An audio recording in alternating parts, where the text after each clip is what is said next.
Some of the greatest hymns weren't born out of dramatic miracles, but from a quiet, steadfast trust in God's faithfulness.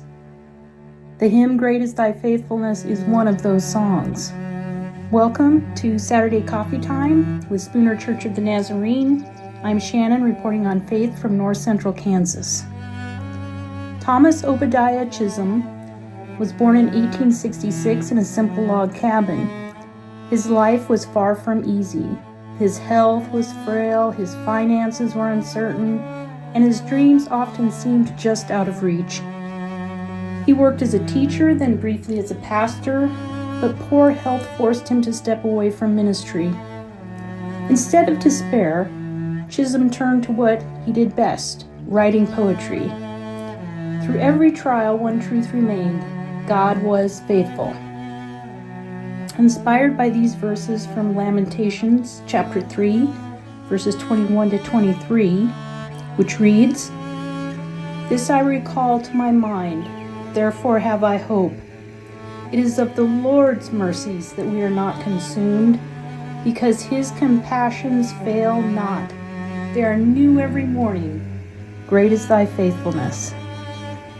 Inspired by those verses, Chisholm wrote the poem that would become Great is Thy Faithfulness.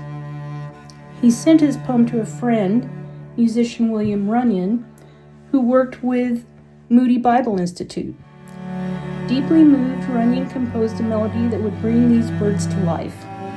At first, the hymn wasn't widely known, but when evangelist Billy Graham included it in his crusades, everything changed. People around the world embraced its message of God's unchanging faithfulness.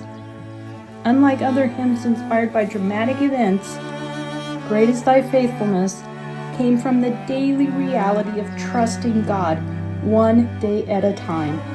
That's why it still resonates today.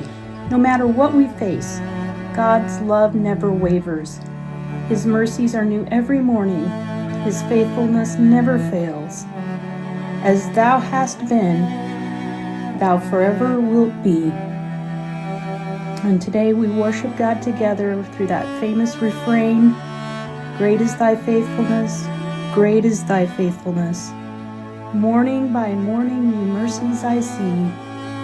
All I have needed, thy hand hath provided. Great is thy faithfulness, Lord, unto me."